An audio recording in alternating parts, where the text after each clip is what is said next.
Hello, I just wanted to say that the human mind is a very complex organism, and a minute ago I started thinking about autism,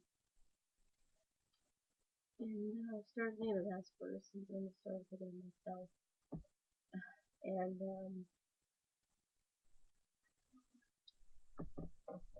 the reason why I was thinking about AS is just I really haven't thought about it all that much lately, but this paper that I'm working on has forced me to think about it. In the paper that I worked on, is called a learning.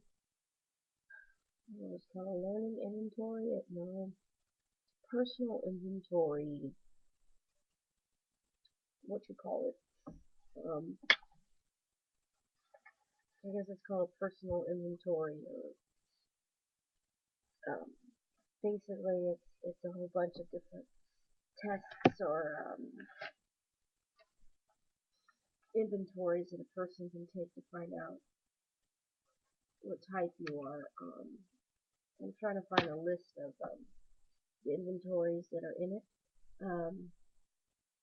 One is the Myers-Briggs. The other one is the Ken Blanchard. It's called the LBA2. Two is in Roman numeral 2.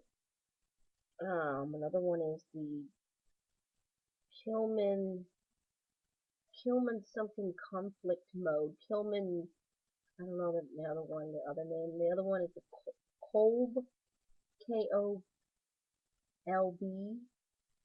Kolb learning inventory that tells you how you learn. What I'll have to do is I'll post the links for every one of these things for you guys. And then the last one is the LPI, which is the learning practices inventory based upon Coos and Posner.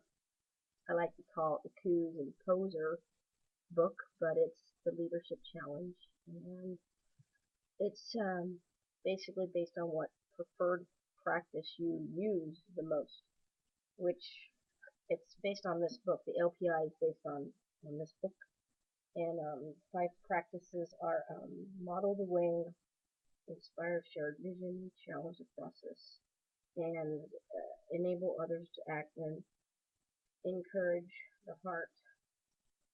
And I think I do the number one thing I think I do is model the way. And this is the book that I like that book and for leadership. That is my favorite book. I had to read it for my undergraduate degree, but doing this inventory, finding out what type I am for everything, the cold learning inventory, and then the conflict model, and then the LVA2, which you can't take unless you have money. It's not free. And LPI, you can't take unless you have money. That's not free. You have to guess at what you are. Um, um, After reviewing this and everything, I can see congruencies with traits of Asperger's syndrome. And because I did this paper, it started making me think of who I am. And it started making me think of being human and how humans are just people. And I had to sum up the paper. I'm not done yet. I still need to put the references on the paper in the APA format, but pretty much I'm done with it. Other than that APA formatting stuff for the references page and the title page, I'm done. And I had to have a rationale for why I believe that everything in there is true, based upon the inventory that I took, which is all self-reporting, by the way. And I mentioned Asperger's syndrome, and I felt that it could be a knock against myself if I didn't mention that, because it's part of who I am, even though I'm not diagnosed yet. The only thing is that I have a feeling, I have a sinking suspicion that I am definitely indeed going to be diagnosed Don't know by who, don't know exactly when, I have no idea how this is going to come about, but I have this sinking suspicion that someone is going to be able to diagnose me in a year or two. And I just emailed off two people that work at Argosy. I don't know if you call them dean or maybe the program chairs. One was in one top person, I don't know what you call them, is the person for clinical psychology, and the other one is for counseling psychology. And I really don't want to go into counseling psychology. I don't want to sit there and listen to people's problems and stuff like that. I want to do the research. Um, the more statistics and the more research I can have, the better. Um, so I just emailed them earlier last night, if you want to say last night. And I just have this feeling that I'm going to be uh, able to take this test. And you know, it's scary. It's a pretty scary thing when you think of it, because we're in this world of rules, and we're in this world of right and wrong, and we're in this world of sane and insane. And there's a fine line between clinically insane and you're okay. And you've got this whole gray area. Well, you're not insane, but there's something definitely wrong with you. You're not normal. And even though I knew as a teenager there was something different about me.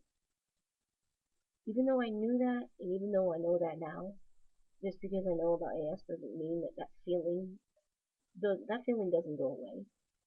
That doesn't go away. It's there constantly. Um, and I did this probably, I don't know, a year ago, a year and a half ago.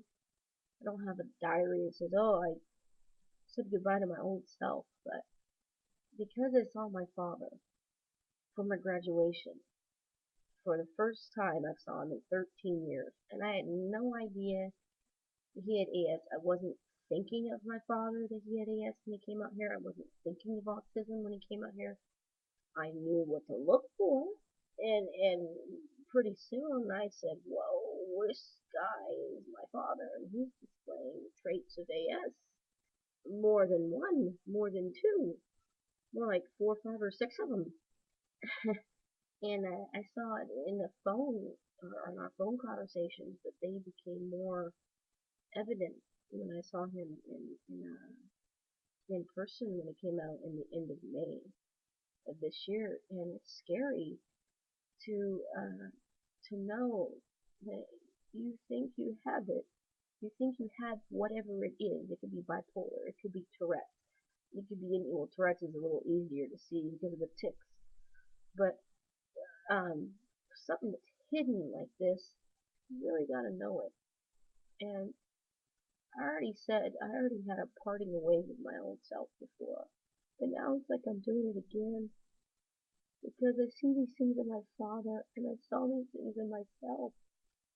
Even way before I saw my father in May of '09, and even before '09, I'm talking about '06, guys. When I did this research, I was looking at it, I said, that's me. Everything I'm reading is describing me.